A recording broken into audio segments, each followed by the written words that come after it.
बंगाल चुनाव के नतीजों पर देश भर की निगाहें टिकी हुई है। सभी काउंटिंग डे यानी कि 4 मई की तारीख का बेसब्री से इंतजार कर रहे हैं। हालांकि बंगाल में चुनावी परिणामों की घोषणा के पहले ही जीत की तैयारियां शुरू हो चुकी है। बता दें कि इस बार बीजेपी और टीएमसी में कांटे की टक्कर देखी जा रही है और ऐसे में दोनों ही पार्टियां अपनी अपनी जीत का दावा करती नजर आ रही है और ताल ठोक के 4 मई को सरकार गठन करने की बात कर रही है। लेकिन इस बीच पश्चिम बंगाल के बाजारों की बात करें तो वहां पर बीजेपी के जीत के आसार भरपूर नजर आ रहे हैं, क्योंकि यहां पर हरा नहीं बल्कि भगवा या यूं कहें कि केसरिया रंग की डिमांड ज्यादा देखने को मिल रही है। तस्वीरें आप देख सकते हैं पश्चिम बंगाल के बाजारों की है, जहां पर दुकानदार भी बढ़ चढ़ करके जो भगवा रंग है वो बेच रहे हैं और उनका कहना है कि यहाँ पर जो ज्यादातर लोग हैं वो ज्यादा से ज्यादा डिमांड भगवा रंग की कर रहे हैं। जाहिर तौर पर इसको लेकर के यही कहा जा रहा है कि 4 मई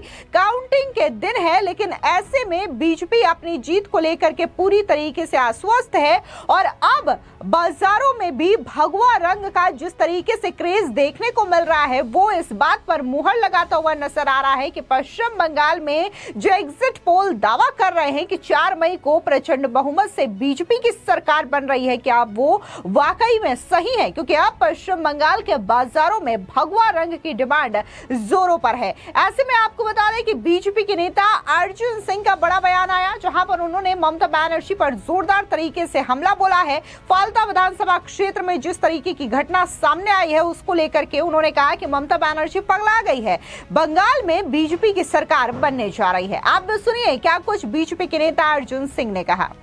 इसको लेके टीएमसी वालों ने जिस तरह की बयानबाजी, गुजराती गैंग इस सब का बयानबाजी कर रहा है, क्या बोलेंगे? तृणमूल के पास बचा क्या है? ये सब बयानबाजी करने छोड़ के तृणमूल के पास और क्या बचा है? तृणमूल को ये समझना चाहिए कि इस फलता में साधारण पब्लिक निकल के रास्ता जाम किया है, मतलब the end of Mamata Banerjee empire. इतना भी अगर उसको समझ में नहीं आता है तो उससे बड़ा बेवकूफ कौन हो सकता है? जिस फलता में तृणमूल का सूरज उगता और डूबता था ममता बनर्जी और उसका भतीजा का इंस्ट्रक्शन से, आज उसी फलता में लोग रास्ते पर निकल के और उसके खिलाफ आंदोलन कर रहे हैं, महिलाएं आंदोलन कर रही है। इसके बाद भी अगर नहीं दिखाई देता है तो पागल है वो।